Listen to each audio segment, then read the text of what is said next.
2 Samuel, capítulo 18. A derrota e a morte de Absalão. Davi passou em revista os soldados que estavam com ele e nomeou generais e capitães para liderá-los.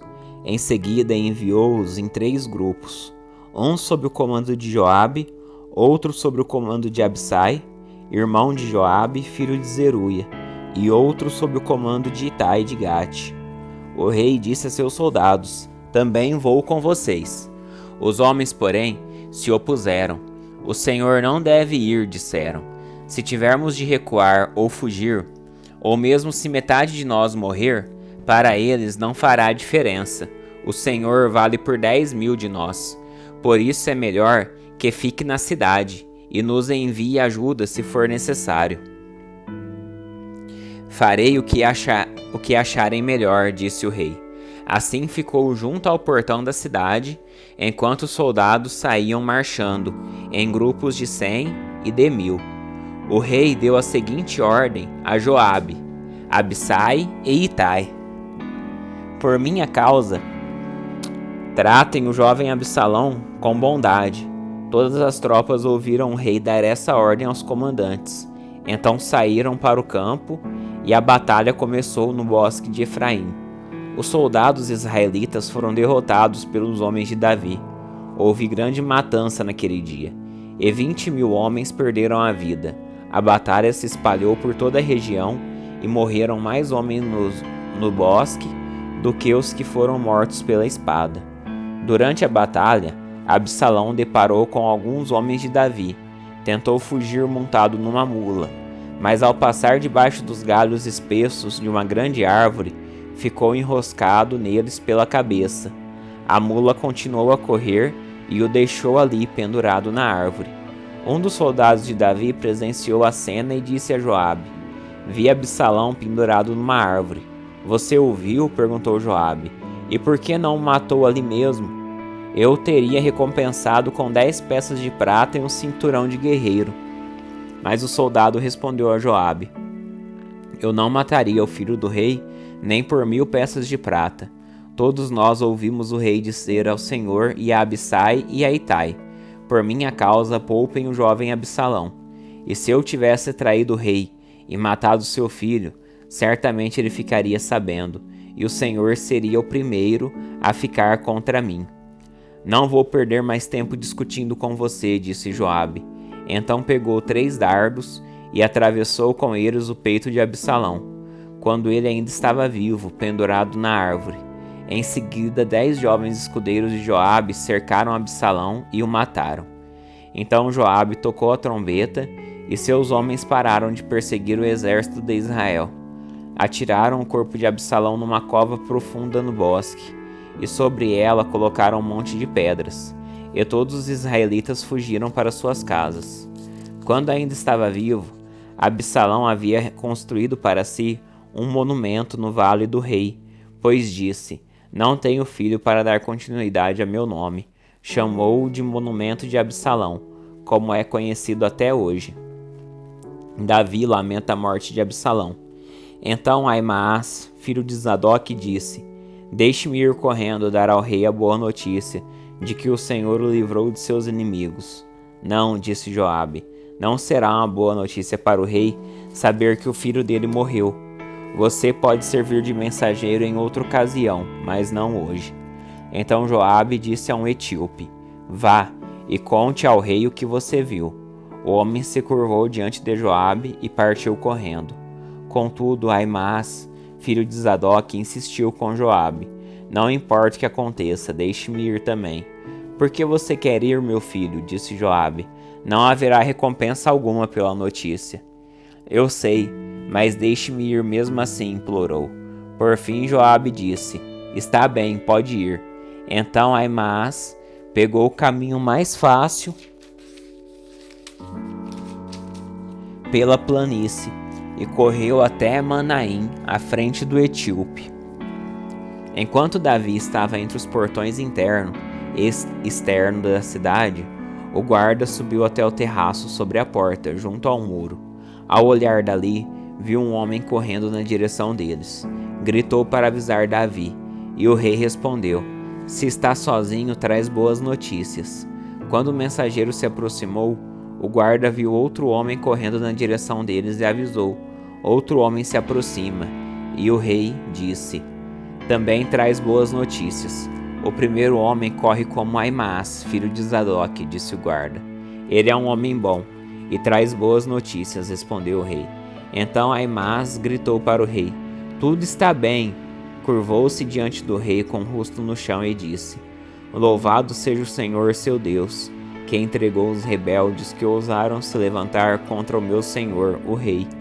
E quanto a Absalão, perguntou o rei, ele está bem? Aimaas respondeu: quando Joabe me enviou, havia uma grande confusão, mas não sei o que aconteceu. Espere aqui, disse o rei. E Aimaas ficou esperando. Então chegou Etíope e disse: tenho boas notícias para o meu senhor, o rei. Hoje o Senhor o livrou de todos os que se rebelaram contra o rei. E quanto ao jovem Absalão, perguntou o rei, ele está bem? O etíope respondeu: que todos os inimigos do meu senhor, o rei, e os que se levantaram para lhe fazer mal, tenham o mesmo destino daquele jovem. O rei ficou muito abalado. Foi para o quarto que fica sobre o portão da cidade e começou a chorar. Andando de um lado para o outro, clamava: ah, meu filho Absalão, meu filho Absalão, quem dera eu tivesse morrido em seu lugar. Ah, Absalão, meu filho. 2 Samuel capítulo 19. Joabe repreende o rei. Logo chegou a Joabe a notícia de que o rei chorava e lamentava a morte de Absalão. Quando o povo soube da grande tristeza do rei pela morte de seu filho, a alegria da vitória daquele dia se transformou em profundo pesar. Os soldados entraram na cidade sem chamar a atenção, como se estivessem envergonhados e houvessem fugido da batalha. O rei cobriu o rosto com as mãos e continuou a chorar. Ah, meu filho Absalão! Ah, Absalão, meu filho! Então Joabe foi até o quarto do rei e disse: hoje salvamos sua vida e a vida de seus filhos e filhas, e de suas esposas e concubinas. E no entanto o Senhor age desse modo e nos faz sentir envergonhados. Parece amar os que o odeiam e odiar os que amam. Hoje deixou claro que todos os seus comandantes e soldados não significam nada para o Senhor. Pelo visto, se Absalão tivesse sobrevivido e todos nós tivéssemos morrido, o Senhor estaria satisfeito. Agora saia e vá parabenizar seus soldados, pois juro pelo Senhor que se o rei não for, nem um só deles permanecerá aqui esta noite. Isso seria pior que todo o mal que já lhe aconteceu na sua vida. Assim o rei saiu e se levantou à entrada da cidade, e quando se espalhou a notícia de que o rei estava ali, todos foram vê-lo. Enquanto isso, os israelitas haviam fugido para suas casas. E em todas as tribos de Israel houve muita discussão. O povo dizia: o rei nos livrou de nossos inimigos e nos libertou dos filisteus, mas teve de fugir por causa de Absalão. Agora Absalão, a quem ungimos para reinar sobre nós, está morto. Não devemos demorar para trazer o rei de volta. Então Davi enviou uma mensagem aos sacerdotes Zadok e Abiatar: perguntem às autoridades de Judá, por que vocês demoraram tanto para receber o rei de volta? Até eu já sei que todo Israel deseja minha volta. Vocês são meus parentes, minha própria tribo, meu povo e minha raça. Então por que são os últimos a receber o rei de volta? E Davi pediu que dissessem a Amasa: você é meu parente, meu povo e minha raça. Que Deus me castigue severamente, se de hoje em diante você não se tornar comandante de meu exército em lugar de Joabe. A mensagem de Davi convenceu todas as autoridades de Judá, e eles deram uma resposta unânime. Mandaram dizer ao rei: volte para nós e traga todos os que estão com o Senhor. Davi volta para Jerusalém. Então o rei começou a viagem de volta para Jerusalém. Quando chegou ao rio Jordão, o povo de Judá foi a Gilgal para encontrar-se com ele e acompanhá-lo até o outro lado do rio. Simei, filho de Gera, de Baurim, da terra de Benjamim, atravessou com os homens de Judá para dar as boas-vindas ao rei Davi. Estavam com ele 1000 homens da tribo de Benjamim, incluindo Ziba, servo da casa de Saul, e os 15 filhos e 20 servos de Ziba. Desceram apressadamente ao Jordão para receber o rei. Atravessaram um rio para ajudar a família do rei a chegar à outra margem e para fazer que ele lhe solicitasse. Davi tem misericórdia de Simei. Quando o rei estava prestes a atravessar o rio, Simei, filho de Gera, curvou-se diante dele e suplicou: Ó meu senhor, o rei, por favor perdoe-me. Esqueça as coisas terríveis que seu servo disse quando o Senhor saiu de Jerusalém. Sei quanto pequei, por isso vim aqui hoje, a primeira pessoa em todo Israel a receber o meu senhor, o rei. Então Abissai, filho de Zeruia, disse: Simei deve ser morto, pois amaldiçoou o rei ungido do Senhor.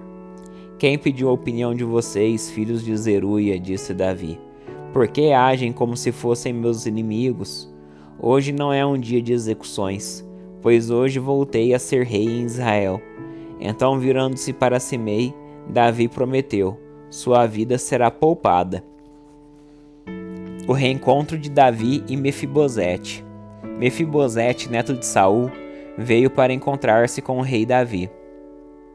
Desde que Davi havia saído de Jerusalém, até o dia em que voltou em segurança, Mefibosete não tinha lavado os pés, nem feito a barba, nem lavado as roupas. Quando ele chegou a Jerusalém, o rei lhe perguntou: Por que você não veio comigo, Mefibosete? Ele respondeu: Ó senhor o rei, meu servo Ziba me enganou. Pedi que ele selasse meu jumento para que eu pudesse acompanhar o rei, pois como o senhor sabe, sou aleijado. Ele, no entanto, falou mal de mim e disse que eu havia me recusado a vir. Mas sei que meu senhor o rei é como um anjo de Deus. Portanto, faça o que lhe parecer melhor. Meus parentes e eu só poderíamos esperar que o Senhor mandasse nos matar. Contudo, o Senhor me honrou ao permitir que eu comesse a sua mesa. Que mais eu poderia pedir? Então Não precisa continuar se explicando, respondeu Davi. Resolvi que você e Ziba dividirão sua terra igualmente entre si. Dê tudo a ele, disse Mefibosete. Para mim basta saber que meu senhor o rei voltou para casa em segurança. Davi trata Barzilai com bondade.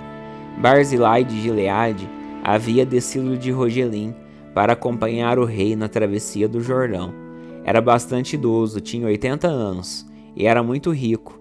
Foi ele quem providenciou alimento para o rei durante a sua estada em Manaim. O rei disse a Barzilai: Venha comigo para Jerusalém, e eu cuidarei de você. Barzilai, porém, respondeu: Sou idoso demais para ir com o rei a Jerusalém. Tenho 80 anos e não consigo mais apreciar coisa alguma. A comida e a bebida já não têm sabor, e já não consigo ouvir a voz dos cantores. Seria apenas um peso para o meu senhor, o rei. Atravessar o Jordão com o rei é honra suficiente para mim. Depois permita que eu volte para morrer em minha cidade, onde meu pai e minha mãe foram sepultados. Mas aqui está seu servo, Quimã. Permita que ele vá com meu senhor o rei, e receba o que o senhor quiser lhe dar. Está bem, concordou o rei. Quimã virá comigo, e eu o ajudarei de maneira como você achar melhor, e farei por você qualquer coisa que me pedir.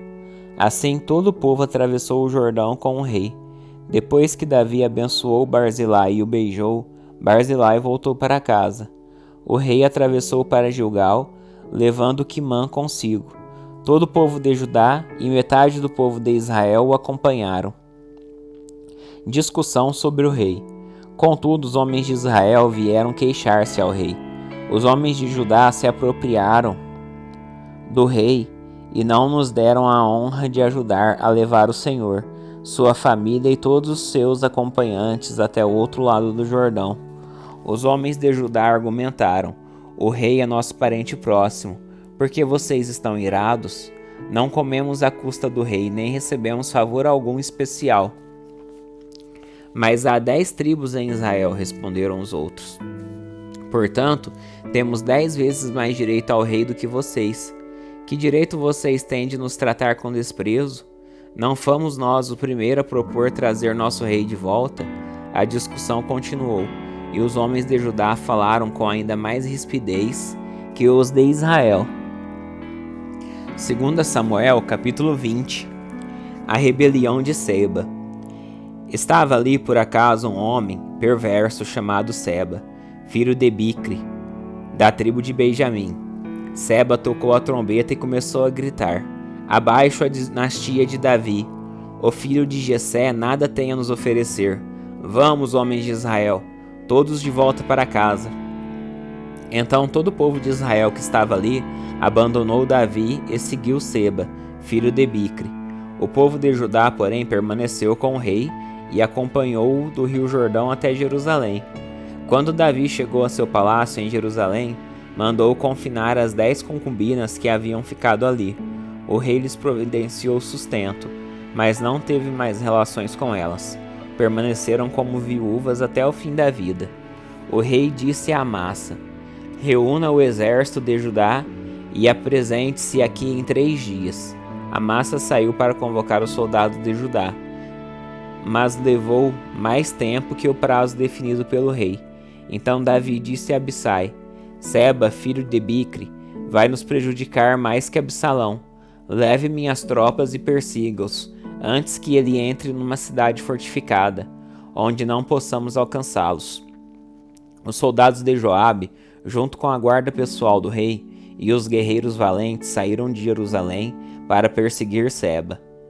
Quando chegaram à grande rocha de Gibeão, Amasa foi ao encontro deles. Joabe vestia seu traje militar e levava um punhal preso ao cinto. Quando deu um passo à frente para saudar Amasa, tirou o punhal da bainha. Como vai, meu primo? Disse Joabe e o pegou pela barba com a mão direita, como se fosse beijá-lo. Amasa não percebeu o punhal na mão esquerda dele, e Joabe o feriu no estômago, de modo que suas entranhas se derramaram no chão. Joabe não precisou feri-lo outra vez, pois Amasa morreu rapidamente. Joabe e seu irmão Abissai deixaram o corpo ali e continuaram a perseguir Seba. Um dos soldados de Joabe gritou: se estiverem do lado de Joabe e Davi, venham e sigam Joabe. Amasa, porém, estava estendido numa poça de sangue no meio do caminho, e os soldados de Joabe viram que todos paravam para olhar. Então um dos soldados o arrastou para fora do caminho até um campo e o cobriu com um manto. Com o corpo de Amasa fora do caminho, todos seguiram Joabe em perseguição a Seba, filho de Bicri. Enquanto isso, Seba passou por todas as tribos de Israel e por fim chegou à cidade de Abel-Bet-Maaca. Todos os membros de seu clã, os Bicritas, se reuniram para lutar e os seguiram até a cidade. Quando os soldados de Joabe chegaram, cercaram Abel-Bet-Maaca, construíram uma rampa junto às fortificações da cidade e começaram a derrubar o muro. Então uma mulher sábia da cidade gritou: ouçam, digam a Joabe que se aproxima, pois desejo falar com ele. Quando ele se aproximou, a mulher perguntou: o senhor é Joabe? Sim, sou eu, respondeu ele. Então ela disse: ouça sua serva com atenção. Estou ouvindo, disse ele. A mulher continuou: antigamente era costume dizer: se precisar resolver um desentendimento, peça conselho na cidade de Abel.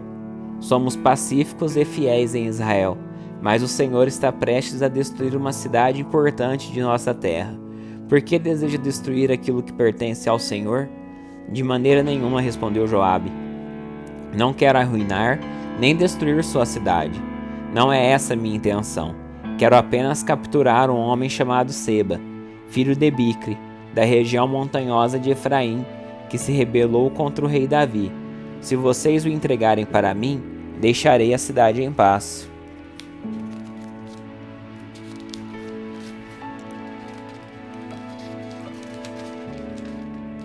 Está bem, respondeu a mulher. Jogaremos a cabeça dele para você por cima do muro. Então a mulher levou o seu bom conselho até o povo, Eles cortaram a cabeça de Seba e a jogaram para Joabe. Ele tocou a trombeta e seus soldados se retiraram da cidade.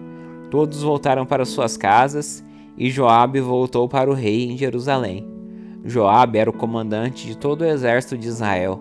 Benaia, filho de Joiada, era o comandante da guarda pessoal do rei. Adonirão era encarregado daqueles que realizavam trabalhos forçados. Josafá, filho de Ailude, era o historiador do reino. Seva era secretário da corte. Zadok e Abiatar eram sacerdotes. E Ira, descendente de Jair, servia Davi como sacerdote.